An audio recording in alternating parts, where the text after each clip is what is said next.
Hi everyone, my name's Owen, and I think I just experienced one of the most surreal nights of my life. I'm still trying to process what happened, but I wanted to share it because honestly, I feel like no one else would understand the level of manipulation and entitlement I had to deal with in just a few hours. So a bit of context. I recently bought a house with my fiancée, Clara. It's not a mansion or anything, but it's ours, and we worked our asses off to get it. I have an older sister, Elise, who has always had this uncanny ability to make everything about her. She's been living rent-free at our parents' house for the past 5 years, even though she's perfectly capable of supporting herself. Our mom, Marlene, has always coddled her and enabled her behavior, often at my expense. And trust me, the stories could fill a book. The engagement party was meant to be a small, happy gathering. Family, a few friends, and a couple of coworkers. Everything was going smoothly. People were laughing, Clara was glowing in her dress, and I was genuinely happy until the toast moment. My mom stood up, raised her glass, and in front of everyone said, "Owen, you've worked so hard, and now that you have this beautiful new home, I think you should let Elise move in. She'll be starting a family soon, and it would be such a kind gesture." The room went silent for a split second, then some of my relatives awkwardly applauded. My fiancée froze, her fork halfway to her mouth.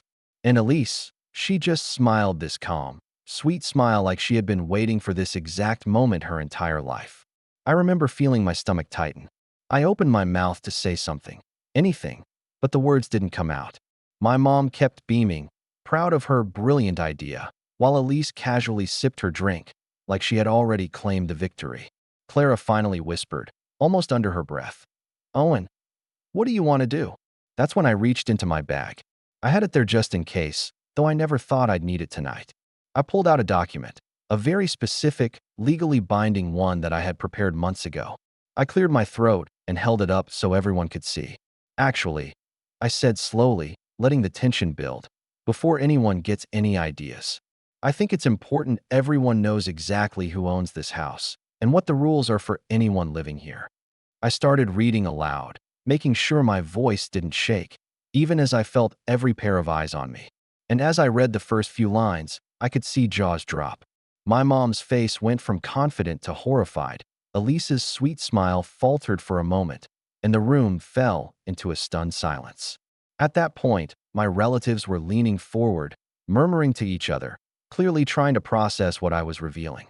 Clara's hand found mine under the table, gripping it tightly, and I could feel her both nervous and impressed. I stopped mid-sentence and looked around. The reactions were exactly what I had hoped for, but I also knew this was just the beginning. The way my mom and Elise stared at me made it clear they were trying to come up with a counter, but I had anticipated every angle. Marlene, my mom, blinked rapidly, clearly trying to regain her composure. I could see the gears turning in her head as she tried to decide which angle to attack from, or whether she could pretend this was a joke. She finally managed to say, "Owen, what is this exactly? It looks official. Are you seriously telling everyone you're not just going to, let Elise move in?" I took a deep breath. "Yes, Mom. This document is a legally notarized statement. It outlines who owns the house, the conditions under which anyone may live here, and the responsibilities involved. I thought it would be better to clarify everything before anyone assumed anything." Elise, who had been sitting there with her hands neatly folded on her lap, leaned slightly forward. Her sweet smile had hardened just a little, though she was trying not to show it. "Owen," she said in her soft, measured tone, "you don't have to be so formal. I'm your sister. Surely you'd make an exception for me." I shook my head slowly, keeping my voice calm. "I'm sorry, Elise, but I won't. You've had 5 years to establish your own home. You've been living at Mom and Dad's rent-free, and I've worked hard to build this space for Clara and me. It's not about being cruel. It's about fairness and boundaries." The murmurs around the room started again, but this time they weren't the awkward kind of applause from before. They were whispers of surprise and curiosity. People were clearly trying to figure out what I was revealing and why my mom looked like she was about to either faint or explode. Marlene's cheeks flushed a deep red, and she straightened her shoulders like she was about to mount a full-scale attack. "Owen, this is ridiculous. You can't possibly expect everyone to believe this. You're being extreme. Your sister is family. She's going to start a family herself. It's not unreasonable to ask her to stay with you temporarily. You're engaged. Yes, but you could help her. I kept my gaze level and my voice steady. Mom, I am helping her, financially, emotionally, in countless ways over the past years. But helping doesn't mean sacrificing my life or my future. Clara and I worked hard to create a space that's ours. This house is meant to be our home, not a stepping stone for someone else's plans. Clara squeezed my hand again, and I could see her glancing nervously around the room. She could tell how tense things were getting, and I think part of her was worried about how explosive Mom might become. Elise, on the other hand, remained unervingly calm, but I could see a flicker of anger in her eyes. I just don't understand why you're making this into a confrontation, Elise said. Her tone was soft, but there was an edge I hadn't heard before. I'm only asking for a little help. Everyone else in this family would do the same for me. Why can't you? I leaned slightly forward, letting my words sink in. Because this isn't everyone else in the family. This is me setting boundaries for my own life. You've had the family's support for years without any accountability. This isn't about generosity or kindness anymore. It's about respect. Respect for me, for Clara, and for the life we're building together. The room had gone completely silent now. I could hear the faint clinking of silverware on plates, and someone, probably a distant cousin, shifted nervously in their chair. I could see my mom's hands trembling slightly around her glass. Elise's jaw tightened, but she forced herself to keep that sweet smile plastered on her face. And then, my mom tried a different approach. She dropped the voice she had been using, the polite, almost innocent tone, and went sharper, colder. You think you can control everyone now that you bought a house? This is your sister we're talking about, Owen. Family should come first. You're being selfish. I felt a surge of frustration, but I didn't let it show. Instead, I calmly replied, I've heard that line plenty of times, Mom. Family comes first, but family doesn't mean sacrificing your life for someone else's convenience. It doesn't mean letting someone take advantage of you while the rest of the family applauds them. Family means supporting each other, yes, but it also means respecting boundaries. That's what I'm doing. There was a tense pause. Elise's eyes flicked to my fiancée, Clara, who looked completely caught off guard but also quietly impressed. Clara gave me a small nod, as if to say, You're handling this better than I expected. I could feel a mix of pride and exhaustion wash over me. Then Elise did something that made the room go almost completely still. She leaned in slightly and said, her voice deceptively soft, You know, Owen, I never thought you'd actually go through with this. I always assumed you'd cave, like you always do. But now I see you're serious. And that's disappointing. I raised an eyebrow. Disappointing? Elise, I'm not doing this to upset you. I'm doing this to finally set some boundaries. You've had years to establish your own independence, and now it's time to respect that what's mine and what's yours are not the same things. The whispers in the room grew louder. I noticed a couple of my aunts and uncles exchanging glances, clearly astonished at the level of confrontation. Even some distant cousins, who had always sided with Elise in the past, were looking at her with a slightly puzzled expression. Marlene's lips pressed into a thin line. I could see the anger building behind her eyes, but she tried to maintain composure. Owen, you don't have to make this legalistic. We're family. You can still be generous. Surely there's a compromise. I shook my head slowly, the document still in my hand. Mom, generosity is about choice, not obligation. And what you're suggesting isn't generosity. It's taking what Clara and I built and handing it over to someone else just because they feel entitled to it. There's no compromise here. This is our home, and I've made that perfectly clear. At this point, Elise finally dropped a small sigh and leaned back in her chair. Her face was carefully neutral, but the tension radiating off her was undeniable. I could feel her calculating, trying to figure out how to respond without completely losing face in front of the family. And then, she did something that caught everyone, even me, off guard. With the quiet precision she always seemed to possess, she said, Fine, Owen. If that's how it's going to be, we'll see how long your little fantasy of independence lasts. The room went utterly silent. My mom's hand shook so violently that her glass nearly slipped. A distant cousin muttered something, but it was barely audible. Clara's grip on my hand tightened. And in that moment, I realized Elise wasn't done. She was planning something. I could feel it in the way her eyes flicked around, in the almost imperceptible smirk that crept onto her face. I swallowed, my heart pounding.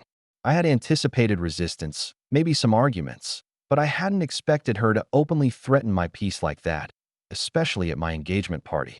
And as I looked around the room, I could see the confusion, the shock, the dawning realization that my family had just witnessed a very public power struggle, and that things were about to escalate far beyond what anyone had expected.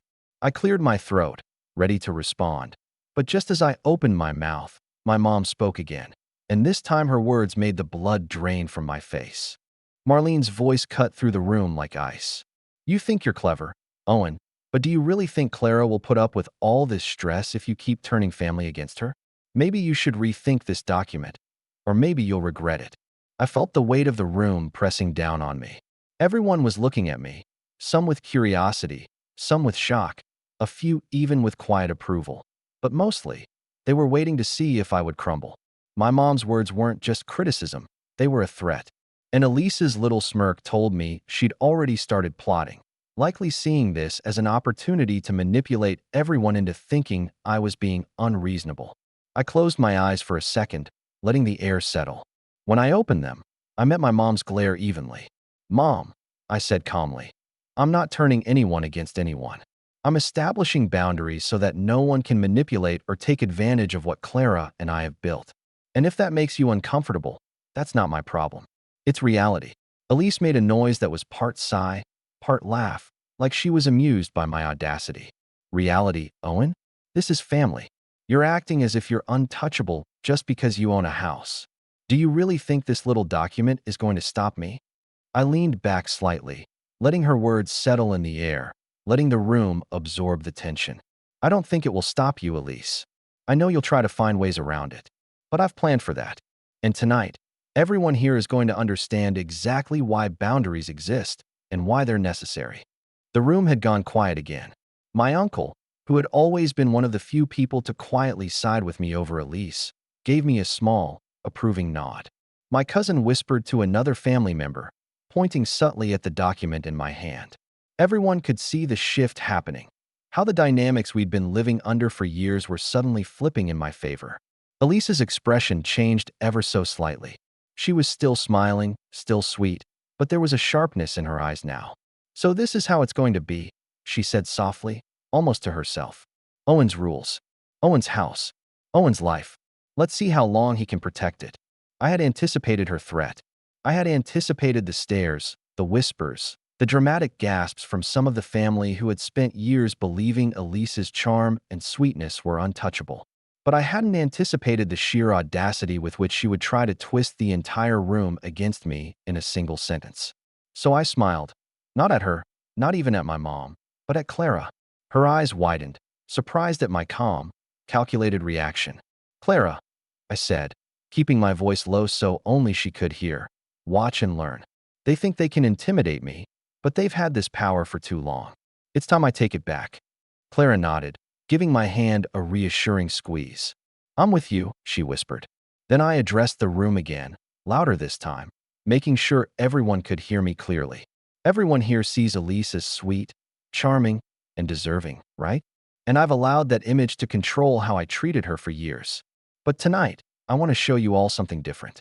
I've prepared a detailed account of the financial support and living arrangements she's had over the past 5 years, including expenses I covered that she never acknowledged and the opportunities she's been given that she squandered. I thought it would be better to lay it out openly so that there's no more confusion." I watched as my mom's face drained of color. Elise's smile faltered for just a second before she recovered. The room was silent, everyone leaning in, curious and tense. This wasn't just a confrontation anymore. It was a revelation. I pulled out a stack of papers from my bag. "This is everything. Bills I covered, rent she never paid, favors done, loans she never repaid." I even included a timeline comparing her actions to the financial and personal sacrifices Clara and I have made for this house. I'll be happy to go through it all if anyone doubts me. Elise's hands tightened slightly on the table. She looked around at the family, her smile returning, but there was a crack in her armor. "Owen, you don't need to do this here. You're embarrassing me." I held her gaze, steady and unwavering. "Embarrassing? Elise, you've embarrassed Clara and me for years with your entitled attitude.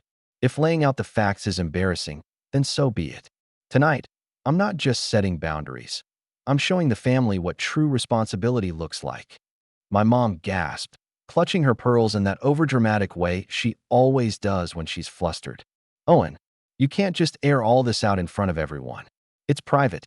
Family matters are private. I shook my head. Private? Mom, the way this family has enabled Elise to act above consequences isn't private. It's been ongoing, public, and affecting everyone around her. Tonight, it ends. I've been patient. I've waited. But enough is enough. I began handing the first few pages to some of the relatives closest to me, my uncle, my cousin, a few of my aunts who had quietly expressed frustration with Elise's behavior in the past. As they read, their expressions changed from curiosity to shock to quiet approval. The tide was turning. Elise's smile had gone completely. She leaned back in her chair, trying to maintain composure, but the tightness around her eyes betrayed her anxiety. My mom's hands were shaking now as she tried to discreetly whisper to Elise, likely telling her to stay calm and let me make a fool of myself, but I could see through it. Finally, I looked at Elise and said, "Now that everyone here understands the reality, I want to be clear. Clara and I will not be letting anyone move in without strict agreements. Anyone who wants to live here must follow the rules, respect the home, and contribute fairly. This is not negotiable. Not with you. Not with anyone." A stunned silence filled the room. Elise's lips parted as if she wanted to retort, but she couldn't find words. Marlene's face was ashen, her usual commanding presence reduced to panic. The whispers around the room grew louder as the family processed the shocking revelations. Then Elise did the one thing I didn't fully expect. She leaned forward slightly, her voice dangerously calm, and said, "Owen, you think this stops me? This isn't over. You've just made me more determined. And believe me, the next time we meet, I'll make sure everyone remembers who really controls the family narrative." I felt the tension in the room spike again. Her words weren't just threats, they were a promise. And I knew, in that moment, that the next steps had to be calculated. Any rash move would play into her hands. I had to make sure my plan for revenge didn't just stop her. It had to expose every single entitled action she and Mom had pulled for years. I glanced at Clara, who was gripping my hand so tightly her knuckles were white. "Oh, and what now?" she whispered, her eyes wide. I took a deep breath, feeling a strange mix of fear and exhilaration. "Now, we make sure she can't touch what's ours. We play the long game, and we do it carefully. She thinks she's won just by showing up and manipulating everyone, but she has no idea what's coming." At that moment, I realized this engagement party, which was supposed to be a celebration, had become the battlefield, and I was ready to fight back, carefully, ruthlessly, and strategically. Marlene's eyes narrowed. Elise's jaw tightened, and I knew, with absolute certainty, that nothing would ever be the same again. The room was tense, waiting for the next move, and I could feel it, the first real taste of power in years, a power that had been denied to me by my mother and sister. I reached into my bag again, this time for something even more decisive, something that would leave them all speechless. I reached into my bag again, this time pulling out a second stack of papers, photocopies of all the correspondence I had meticulously saved over the past 5 years. Emails, text messages, even handwritten notes showing Elise repeatedly asking for money, favors, or housing in the way Mom had always enabled her. I had highlighted key passages, dates, and amounts so the pattern was undeniable. I held the top sheet up so everyone could see. "And if anyone still doubts what I've just laid out," I said, my voice calm but firm, "this is all documented. Every request Elise has made, every excuse she's used to avoid responsibility, and every time Mom backed her up instead of holding her accountable. The truth is here, plain for everyone to see." The room went completely silent. Even the relatives who had clapped for Mom's toast earlier were now staring at the pages in shock. Elise's sweet, composed expression began to falter. She glanced at my mom, as if searching for backup, but Marlene's own face had gone pale. The motherly confidence that had been her shield for years was gone. Elise finally broke the silence, her voice trembling slightly. "Owen, you don't have to make this public. We can handle this privately." I shook my head. "No, Elise. This isn't private anymore. You've had 5 years of private manipulation. You've lived off of Mom's favoritism and entitlement while I worked to build my life. Tonight, everyone here is going to see the truth. I began handing copies of the documents to other relatives, explaining briefly what each section demonstrated: unpaid debts, manipulative behavior, and the clear favoritism Mom had shown. Their faces shifted from confusion to shock to disbelief as the layers of Elise and Mom's manipulation became undeniable. Marlene was now visibly shaking, gripping her glass as if it were a lifeline. "Owen, this is cruel," she whispered, but the words sounded hollow, even to me. The relatives were no longer listening to her. They were staring at the evidence, and the judgment in their eyes was unmistakable. Elise tried one last desperate tactic. She leaned forward, attempting to charm the room again. "Everyone, please. He's exaggerating. He's making a scene over nothing. He's overreacting." I didn't flinch. I calmly held up the final sheet, a summary I had created comparing every financial contribution Clara and I had made to the house against Elise's requests and the debts she had left unpaid. Overreacting? Elise, the numbers speak for themselves. You've been living off the family for years, expecting endless support, while claiming moral high ground.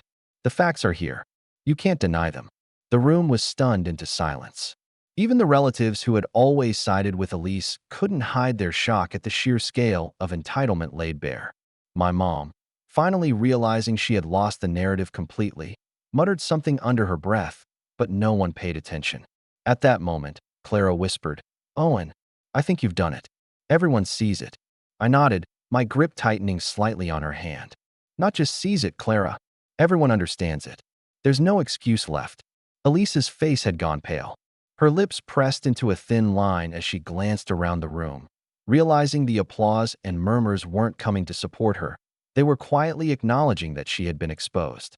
My mom's eyes flicked to mine, a mixture of anger and disbelief, but there was nothing left she could do without incriminating herself further. I took a final breath and said, "Mom, Elise, this ends tonight. Clara and I are building our life together. My house is our home. No one moves in unless they earn their place, respect the rules, and contribute fairly. That includes you, Elise. That includes you, Mom, if you ever thought you could manipulate the situation again." Elise opened her mouth to argue, but the room had already turned. Relatives whispered among themselves, some shaking their heads, some openly nodding at me. Even a few of the cousins who had always sided with Elise gave small, approving smiles. The power had shifted. The facade of sweetness and entitlement had crumbled completely. Marlene's face had gone a shade of red I hadn't seen before, a mixture of rage and humiliation. She finally sat down quietly, unable to argue further, defeated in front of the entire family. Elise, still standing, looked around, realizing she had no allies left. Her sweet smile had completely vanished, replaced with a cold, tight-lipped expression. The engagement party, which had started as a celebration, had become a revelation of truth. But instead of resentment toward me, the room now understood the reality of Elise and Mom's manipulations. I could feel Clara's hand in mine, warm and supportive, and I realized how much weight had been lifted off my shoulders. By the end of the night, no one moved into our house uninvited. Elise slunk away quietly after the dinner, and my mom followed her, muttering angrily but silently. Relatives came up to me and Clara, quietly expressing admiration for standing up, for finally reclaiming control over our lives. When the doors closed behind the last guest, Clara turned to me with a small smile. "Owen, you did it. You didn't just defend your home. You exposed them completely. They have no leverage left." I nodded, feeling an unexpected sense of calm wash over me. The house was ours, the boundaries were clear, and the villains, my mother and sister, had been unmasked in front of everyone. I knew this wasn't just about a house anymore. It was about reclaiming respect, setting the record straight, and finally ensuring that neither Elise nor Mom could manipulate our lives again. The night ended quietly, with Clara and I sitting in our new home, reflecting on what had just happened. Elise didn't return, and Mom hadn't called. For the first time in years, I felt a sense of control, of justice, and of peace. My home was ours, and nothing, or no one, would take that away. Thanks for watching. Share your thoughts in the comments. If you like this story, don't forget to like and subscribe for more content like this.